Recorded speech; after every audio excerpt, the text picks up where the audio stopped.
संघीय प्रणाली लागू भएपछि स्थानीय तहको दोस्रो निर्वाचनका लागि मनोनयन दर्ता प्रक्रिया जारी। विभिन्न जिल्लामा उम्मेदवारी दिने क्रमसँगै चुनावी रौनक बढ्दै। सबल स्थानीय तह बनाउने संकल्पसहित नेपाली कंग्रेसको घोषणापत्र सार्वजनिक। जनता समाजवादी पार्टीको घोषणापत्रमा सुशासन र सदाचारलाई प्राथमिकता। उत्कृष्ट स्थानीय तह घोषित। स्याङ्जाको वालिङ नगरपालिकामा स्मार्ट सिटीका योजना भने अधुरै। जनप्रतिनिधि भन्छन् स्रोत साधनको अभावमा सोचे जति काम गर्न सकिएन। फ्रान्सका राष्ट्रपतिमा इमानुएल म्याक्रो पुनः निर्वाचित। दोस्रो चरणको निर्वाचनमा म्याक्रोको पक्षमा 58.55% मत खस्यो। र इङ्ग्लिस प्रिमियर लिग फुटबलको पछिल्लो खेलमा लिभरपुल, चेल्सी र बर्नली विजयी। नमस्कार, कान्तिपुर डायरीका साथमा साथी रमेश र म दिवा। अब समाचार विस्तारमा। संघीय प्रणाली लागू भएपछि दोस्रो पटक हुन लागेको स्थानीय तह निर्वाचनका लागि मनोनयन दर्ता सुरु भएको छ। देशभरका स्थानीय तहमा गरी 35,221 जनप्रतिनिधिका लागि मनोनयन दर्ता सुरु भएको निर्वाचन आयोगले जनाएको छ। आयोगले आजसम्म बिहान 10 देखि अपराह्न 5 बजेसम्म सम्बन्धित निर्वाचन अधिकृतको कार्यालयमा मनोनयन दर्ताको व्यवस्था गरेको छ। अघिल्लो निर्वाचनमा एक दिन मात्रै मनोनयनको दर्ताको समय भए पनि शहरी क्षेत्रका महानगरपालिकामा उम्मेद्वारको संख्या अत्यधिक हुने भएपछि 2 दिनको समय दिएको आएको भनाइ छ। उम्मेदवारी दर्तासँगै स्थानीय तहमा चुनावी सरगर्मी समेत बढेको छ।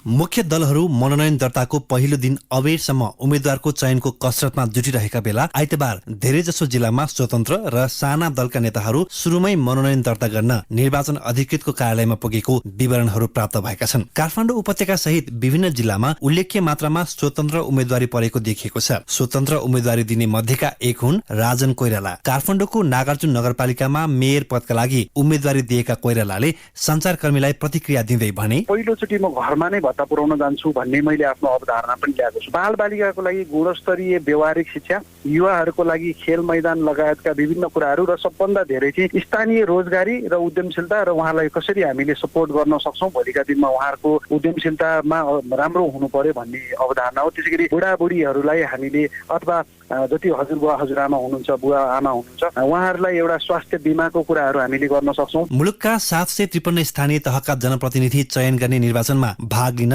79 वटा दल निर्वाचन आयोगमा दर्ता छन्। त्यति मात्र होइन, केही महिनादेखि चुनाव लड्ने घोषणा गरेका स्वतन्त्र उम्मेद्वारको संख्या विगतमा भन्दा बढी हुन सक्ने अनुमान गरिएको छ। स्वतन्त्र उम्मेदवारी दिनेहरूले अहिलेका राजनीतिक शक्तिहरू भन्दा पृथक रहेर काम गर्ने बाचा गरेका छन्। काठमाडौँ महानगरपालिकाको मेयरमा उम्मेदवारी दिएका बालेन शाह भन्दै थिए, मेयरको उम्मेदवार भनेर भन्दा पनि एउटा युथहरूमा चाहिँ एउटा पोलिटिक्स प्रतिको एकदमै हेट्रेड छ, एकदमै घृणा गर्छन्। पोलिटिक्स भनेको त के हो, बच्चा बिग्रियो भने बाबुआमाले गाली गर्दा पनि बिग्रियो भने यो त नेता बन्छ कि क्या हो भन्ने जुन सोचाइलाई चाहिँ परिवर्तन गर्नलाई के गर्नुपर्छ भनेर हामीले कलेजेसहरूमा चाहिँ के भन्यौँ भन्दाखेरि एउटा सक्षम पढे लेखेर एकदमै विद्वान भएपछि अथवा विज्ञ भएपछि चाहिँ पोलिटिक्समा लाग्ने चिज हो। मनोनयन दर्ता गर्ने क्रममा ललितपुरमा पनि उस्तै खालको उत्साह देखिएको थियो। त्यहाँ पनि राप्रपा लगायत दलका नेताहरू मनोनयन दर्ताका लागि लाइनबद्ध देखिन्थे। ठूला दलका स्थानीय नेताहरू उम्मेद्वारको चयनको पर्खाइमा रहँदा ललितपुर महानगरको मेयरका लागि उम्मेदवारी दिएका राप्रपाका नेता अष्ट महर्जनले भने, विकासको नाममा विनाश भइरहेको यसलाई रोकथाम गर्ने, भ्रष्टाचार उन्मूलन गर्ने, जनताको माग सम्बोधन गर्ने, समृद्धिको लागि हामी चाहिँ मुख्य चाहिँ लक्ष्य त्यही हो। अघिल्लो पटक एक दिन मात्र मनोनयन दर्ता गर्ने व्यवस्था भएकोमा यसपटक 2 दिनको समय तोकिएकाले ढिलो गरी उम्मेदवारी दिने सुविधा प्राप्त भएको छ। सोमबार अपराह्न 5 बजेसम्म मनोनयन दर्ता भएपछि देशभरका उम्मेदवारको अन्तिम सूची तयार हुने निर्वाचन आयोगको भनाइ छ। पहिलो दिन आइतबार उम्मेदवारी दिने मध्ये ललितपुरका नरसिंह बेन्जनकारको चर्चा चुनावी रौनकसँग जोडिएको छ। 2029 सालदेखि स्वतन्त्र रूपमा चुनावमा उठेर जनप्रतिनिधिका रूपमा काम गर्दै आएका 81 वर्षीय बेन्जनकारले ललितपुर महानगरपालिका वडा नम्बर 10 बाट अध्यक्षको पदका लागि उम्मेदवारी दिएका छन्। उनी भन्छन्, काठमाडौँ ललितपुर जाँदाखेरि नाक ठुलेर जानुपर्ने छ नि है, त्यो बागमतीको दुर्दशा हेर्नुहोस्, त्यो म 10 वर्षको लागिरहेको अब यो पनि अहिले अब चाहिँ यो चुनाव सिकेपछि यो घुर्यो भने गरेर भन्ने आन्दोलन गरेरै काम सुरु गराउँथ्यो। बाटो खराकिलो गर्ने बाँकी छ, ढल बनाउने बाँकी छ, पिच गर्ने बाँकी छ। उम्मेदवारी दर्ताका लागि निर्वाचन अधिकृतको कार्यालयले वडाका लागि छुट्टै तथा नगरपालिका प्रमुख र उपप्रमुखका लागि छुट्टै काउन्टर स्थापना गरेको छ। केही मिनेटको अन्तरालमै उम्मेदवारी दर्ता गर्न मिल्ने गरी व्यवस्थापन गरिएको निर्वाचन अधिकृतहरू बताउँछन्। काठमाडौँ महानगरपालिकाका मुख्य निर्वाचन अधिकृत राजु कुमार खतिवडा देउराले भने ऐन नियम र निर्देशिकाले निर्देश गरे बमोजिमको कागज छ कि छैन भनेर हामी अहिले नै हेर्छौँ। अहिले हेरेर तोकिए बमोजिमको कागजपत्र भए मात्रै दर्ता हुने हो। विभिन्न एजेन्डा लिएर मनोनयन दर्ता गराएका उम्मेद्वारबारे कुनै उजुरी परेमा छानबिन गरी निर्वाचन आयोगले आगामी शनिबार अन्तिम नावली प्रकाशन गरेपछि उम्मेद्वारहरू जनताको घर दैलोमा पुग्ने क्रमले तीव्रता पाउनेछ। लोकतान्त्रिक अभ्यासको दृष्टिले बढी भन्दा बढी उम्मेद्वारी पर्दा मतदातालाई नयाँ र राम्रो अवसर चयन गर्ने मौका मिल्ने ठानिएको छ। रेडियो कान्तिपुरका लागि रमेश दुलाल।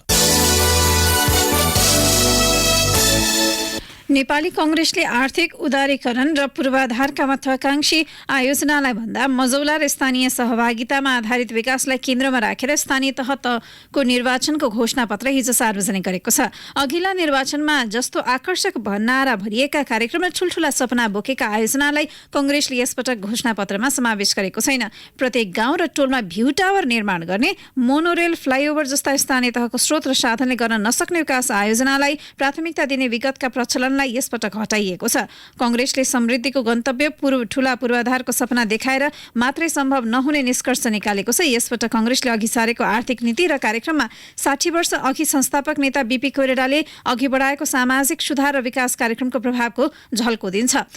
घोषणापत्रमा उल्लेख छ, 60 वर्ष अघि 18 महिनाको छोटो अवधिमै प्रथम जननिर्वाचित प्रधानमन्त्री बीपीले आर्थिक कूटनीतिमा अपनाउनु भएको प्रेरणादायी पदचाप पछ्याउने कांग्रेस प्रण गर्दछ।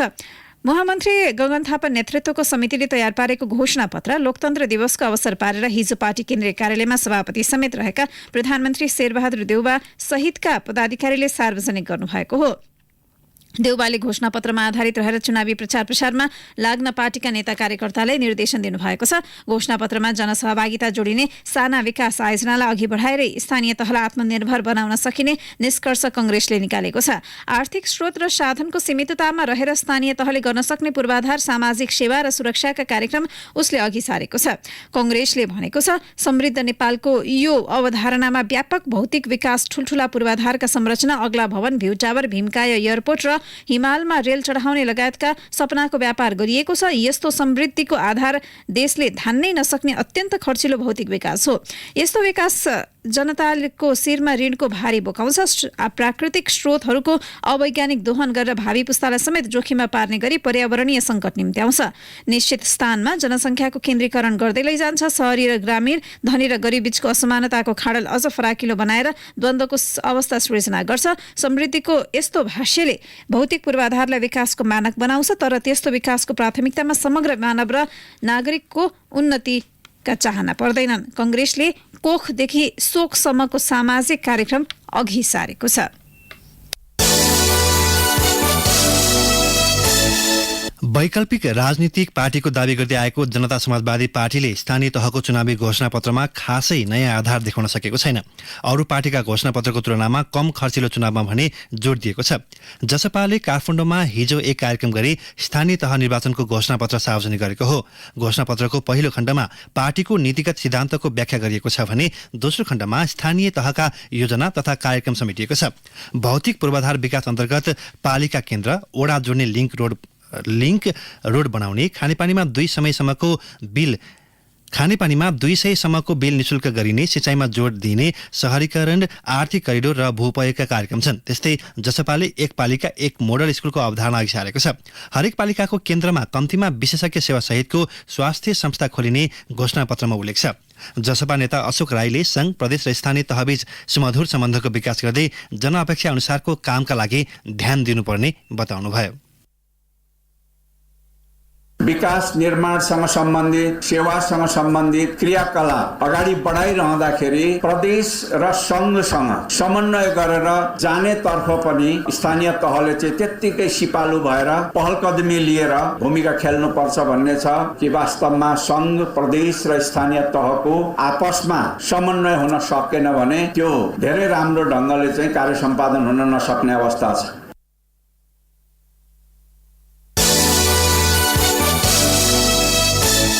स्थानीय तहको आसन्न निर्वाचनमा राजनैतिक दलहरूले समृद्धिका अनेकन सपना देखाएका छन्, तर त्यस्ता सपनालाई भुइँ तहका नागरिकले भोगिरहेका दुःख र हैरानीले गिज्जाइरहेको जस्तो देखिन्छ। दलहरूले घोषणा पत्र मार्फत खानेपानीको पहुँच घर दैलोमा स्वास्थ्य सेवा, वडा तहसम्म सडक सञ्जालदेखि विद्यालयमा विद्युत र इन्टरनेटको पहुँचसम्ममा जुन खालका प्रतिबद्धता अघि सारेका छन् अधिकांश त तत्काल पूरा हुन सक्ने पनि देखिँदैन। सबैजसो दलले घोषणापत्रमा वडा तहसम्म सडक पुर्याउने आश्वासन बाँडेका छन्। माओवादी केन्द्रले जारी गरेको चुनावी अपिलमा लेखिएको छ सबै पालिकाको केन्द्रसम्म कालोपत्रे सडक निर्माण गरी राष्ट्रिय सडक सञ्जालमा जोड्ने व्यवस्था मिलाइनेछ।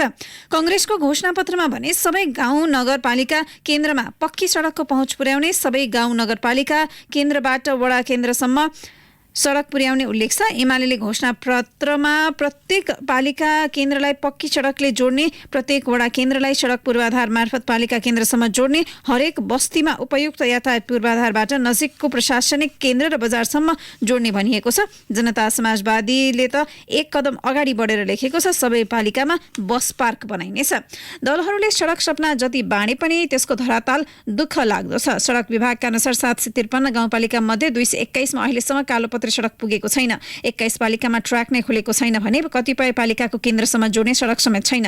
सडक विभागका अनुसार औसतमा 1 किलोमिटर सडक बनाउन 5 करोड रुपियाँ लाग्छ, जसमा पुल समेतको हिसाब गरिएको छ। तत्कालीन प्रधानमन्त्री केपी शर्मा ओलीले 2077 चैत 1 मा सडक नपुगेका 228 स्थानीय तहमा केन्द्र जोड्ने पक्की पुलको निर्माणको शिलान्यास गर्नुभएको थियो। कान्तिपुर डायरीमा अब ब्रेकको पालो। ब्रेकपछि कान्तिपुर डायरीमा अब स्थानीय तह निर्वाचन विशेष। स्थानीय तह निर्वाचन विशेष। इलाममा स्थानीय तहको निर्वाचन चहल पहल सुरु भइसकेको छ। अधिकांश स्थानीय तहमा जनप्रतिनिधिहरू दोहोरिने चाहनामा छन्, तर उनीहरूले अघिल्लो निर्वाचनमा गरेका बाचाहरू भने पूरा नभएको मतदाताको भनाइ छ। सूर्योदयको जिल्ला, चियाको राजधानी, धार्मिक पर्यटनमा उल्लेख्य सम्भावना भए पनि इलामका जनप्रतिनिधिले 5 वर्ष कार्यकालमा ठोस प्रगति हासिल गर्न नसकेको भन्दै आलोचना भएको छ। पर्यटकीय सुन्दर नगरी इलाम प्रवेश गर्ने बित्तिकै देखिने चिया बगान यात्रुलाई स्वागत गर्न हरियो कार्पेट बिछाए झैं देखिन्छ। तराईको गर्मी छल्दै नागबेली सडक भएर इलाम उक्लिँदा हुसु र कुहिरोमा लुकामारी गर्नुको मजा सायदै शब्दमा वर्णन गर्न सकिएला। यति मात्र नभएर क्षणभरमै परिवर्तन हुने मौसमको बीचमा 200 भन्दा बढी महत्त्वपूर्ण पर्यटकीय स्थलले इलामलाई पहाडको रानी बनाएको छ। श्री अन्तुबाट देखिने सूर्योदय र सूर्यास्तको मनमोहक दृश्य, सन्दकपुरबाट आँखे अगाडि देखिने नेपाल, भारत र भुटानका हिम श्रृङ्खला र रामसार क्षेत्रमा सूचीकृत माइपोखरी इलामका गहना हुन्। कृषि, धार्मिक पर्यटन आकर्षक पदमार्ग प्रशस्तै भए पनि इलामले पर्यटन मार्फत आर्थिक समृद्धि भेट्न सकेको छैन। विकासका ठूला ठूला आश्वासन बाँडे पनि जनप्रतिनिधिले इलाममा समृद्धिको ठोस कार्य योजना बनाउनै नसकेको बताउँछन् स्थानीय पर्यटन व्यवसायी देवी पौडेल। पर्यटन क्षेत्रलाई प्राथमिकतामा राख्नुपर्छ, समृद्धिको आधारै पर्यटन हो भनेर नारामा चाहिँ सीमित छ, तर कार्ययोजना चाहिँ पर्यटनमध्ये छैन। 5 वर्षको कार्यकाल यहाँ बिताउनु भयो मेयरज्यूले, यहाँको पर्यटन विकासमा त्यत्रो राम्रो कामहरू गरेका छैन। साँच्चै भन्ने हो भने पर्यटन विकासमा पनि त्यस्तो काम गर्नु भएको छैन। 10 वटा स्थानीय तह रहेको इलामको 52 किलोमिटर क्षेत्र भारतसँग जोडिएको छ। पहाडको प्रमुख भन्सार नाका पशुपति नगर पनि इलाममै छ। इलाममा पर्यटन प्रवर्धन र विकास गतिविधि बढ्न नसक्नुको प्रमुख कारण सडक पूर्वाधार पनि हो।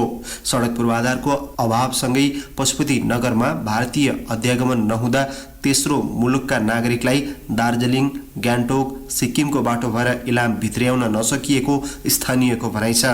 महिला उद्यमी सङ्घ इलामकी अध्यक्ष सुशीला सापकोटा भन्छन्, चारालीबाट माथि लागिसकेपछि साना गाडी चाहिँ धेरै नै अड्किन्छन्। अब ती कुराले चाहिँ हामीलाई समस्या पारेको छ। अर्को कुरा चाहिँ के छ भन्नु छ भने पशुपति भन्सारलाई चाहिँ हामीले अध्यागमन चाहिँ त्यो नबनाएसम्म चाहिँ हामीलाई एकदम अप्ठ्यारो। मान्छे दार्जिलिङ, सिक्किम, गान्तोकतिरबाट यता बङ्गालीहरू तल्लो साइडबाट त्यो पहाडको बाटोबाट छिर्न खोज्छन्, तर त्यहाँ अध्यागमन नभएको कारणले चाहिँ हामीलाई मान्छे तल काँकरभिट्टा पुगेर अनि फेरि फर्केर आउन मान्दैन। जनप्रतिनिधिले इलाम स्मार्ट सिटी लगायतका विभिन्न आश्वासन अघिल्लो निर्वाचनमै दिएका थिए, तर 5 वर्षसम्म पनि स्मार्ट सिटीको अवधारणा पूरा हुन सकेको छैन।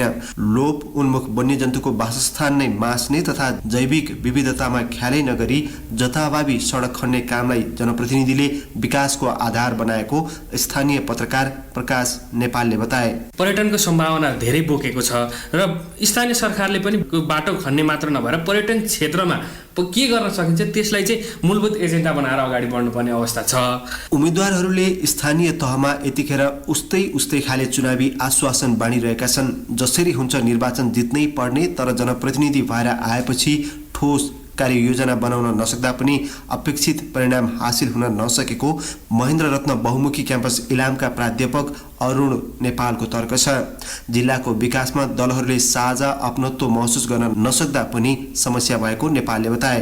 सैद्धान्तिक हिसाबमा ठिकै छ होइन, उनीहरूले भनेका कुराहरू अब ल्याएकै छन्, तर व्यवहारमा छैन। अनि पार्टीहरू बीचमा पनि के छ त भन्दा समन्वय छैन। जे कुराहरू एउटै छन्, मुद्दा एउटै छन्, तर अब त्यसमा पनि कसले जस लिने, अब्जस लिने, यो जुन खालको एउटा हाम्रो अलि नकारात्मक प्रवृत्ति हावी छ नि समाजमा, कार्यान्वयन छैन। कार्यान्वयन भइहाल्यो भने पनि जस अब्जस कसले लिने भन्नेमा चाहिँ उनीहरूको एक किसिमको चाहिँ प्रतिस्पर्धा छ। कृषितर्फ अलैँची, अदुवा, अकबरे खुर्सानी, ओलन, अमृसो तथा अतिथि सत्कार साथ अलाई इलामले समृद्धिको आधार बनाएको छ।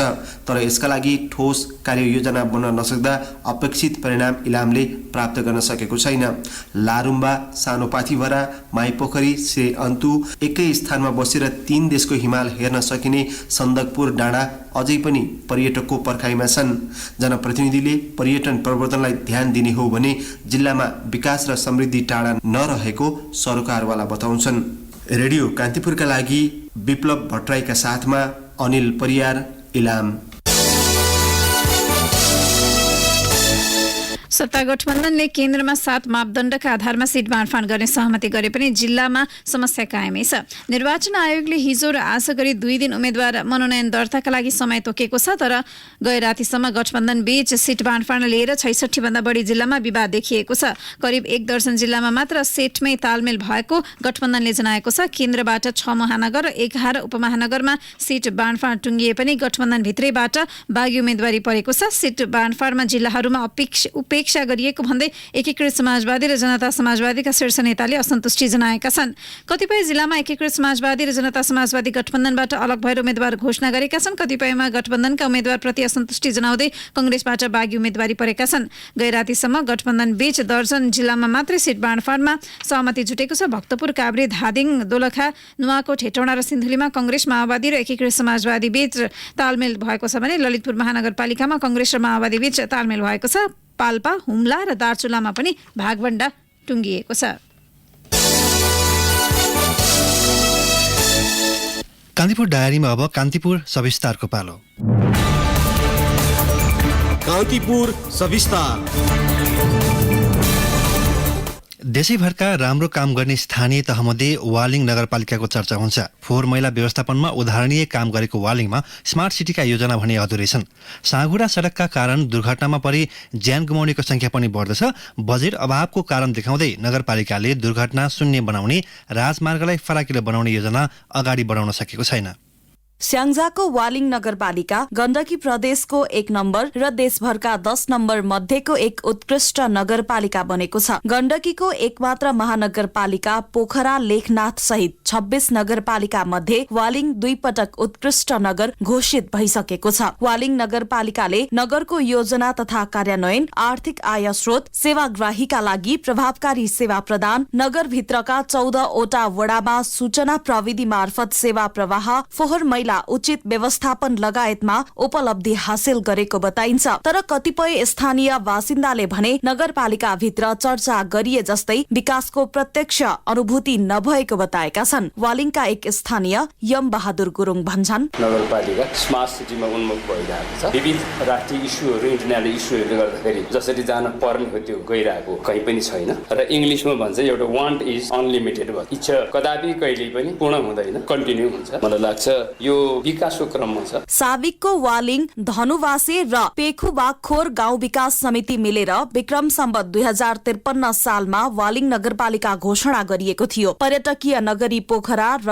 ऐतिहासिक स्थल लुम्बिनीलाई जोड्ने सिद्धार्थ राजमार्ग आसपासको वालिङ बजार आदि खोलाको किनारमा पर्ने मुख्य व्यापारिक केन्द्र पनि हो। नगरपालिकाले उपलब्धि हासिल गरेको चर्चा भए पनि अन्य राजनीतिक दलका नेताहरूले समेत बहालवाला जनप्रतिनिधिले नगरको विकासका लागि प्रतिबद्धता अनुसार काम गर्न नसकेको टिप्पणी गरिरहेका छन्। स्याङ्जाका एमाले नेता भरत प्रसाद वगाले भन्छन्, 14 वडाबाट निर्वाचित भएर आएका 72 जना जनप्रतिनिधिहरू हुनुहुन्छ। उहाँहरूसँग त्यो भिजन समावेश भएका कार्यक्रमहरू हामी यति वर्षपछि नगरलाई यो अवस्थामा उभ्याउँछौँ भनेर जुन एउटा परिकल्पना हो, उहाँहरूसँग त्यो नभएको मलाई आभास भयो। प्रदेश सदरमुकाम पोखराबाट 65 किलोमिटर तथा जिल्ला सदरमुकाम पुतली बजारबाट 27 किलोमिटर टाढा रहेको वालिङ नगरपालिकाको आकार हेर्दा चरा जस्तो देखिन्छ। सरकारले वालिङलाई स्मार्ट सिटीको रूपमा विकास गरिने भनी घोषणा गरिएकाले स्थानीय सरकार पनि सो परिकल्पनालाई साकार बनाउन लागि परेका छन्। स्थानीय सरकारले तयार पारेको कार्य योजना अघि बढाउन तीनै तहको सरकारको समन्वय हुनुपर्ने नागरिक समाजका अगुवाहरूको सुझाव छ। स्याङ्जा जिल्ला पत्रकार महासंघका अध्यक्ष श्री कृष्ण सिगदेलले भने, स्मार्ट भनेको भर्खरै बन्ने खालको होइन, तर वालिङको नागरिकले के खोज्यो भने भर्खरै स्मार्ट सिटी हुनुपर्छ भन्ने खालको चाहिँ यहाँको नागरिकको छ। तर स्मार्ट सिटी बन्नका निम्ति त्यसका आफ्ना परिधि हुन्छन्, त्यसका विधिहरू हुन्छन्। त्यो विधिहरू दिगो रूपमा बनाउनु पर्ने भएको कारणले तत्काल नदेखिए पनि यो अहिले हाल आएको जनप्रतिनिधिहरूले त्यो खालको एउटा कार्ययोजना बनाएको छ।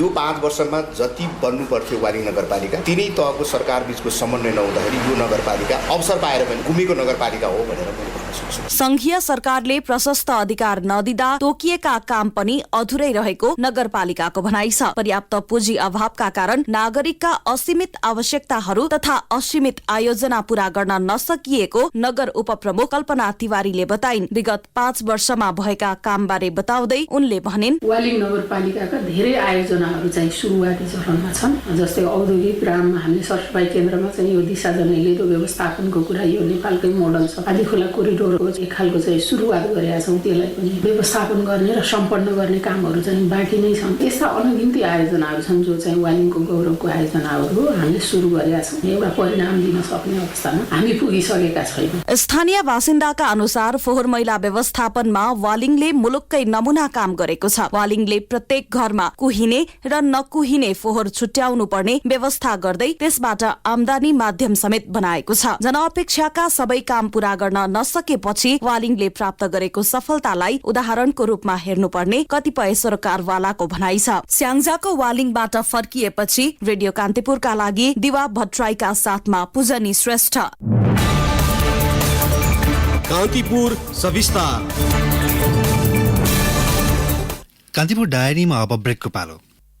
ब्रेकपछि कान्तिपुर डायरीमा अब आर्थिक प्रसङ्ग। नेपाल आयल निगमका एलपीजी तथा एभिएसन विभाग प्रमुख नेत्र काफ्लेको भनाइ मान्ने हो भने पछिल्लो समय प्रतिदिन औसत 100 बुलेटको पीडीओ जारी हुन्छ। एउटा बुलेटमा 18 टन ग्यास अर्थात् प्रतिदिन 1,26,000 सिलिन्डर बजारमा पठाइन्छ। सोही हिसाबले बजारमा ग्यास सहजै पाउनुपर्ने हो, तर अहिले सहज ग्यास पाउन मुस्किल छ।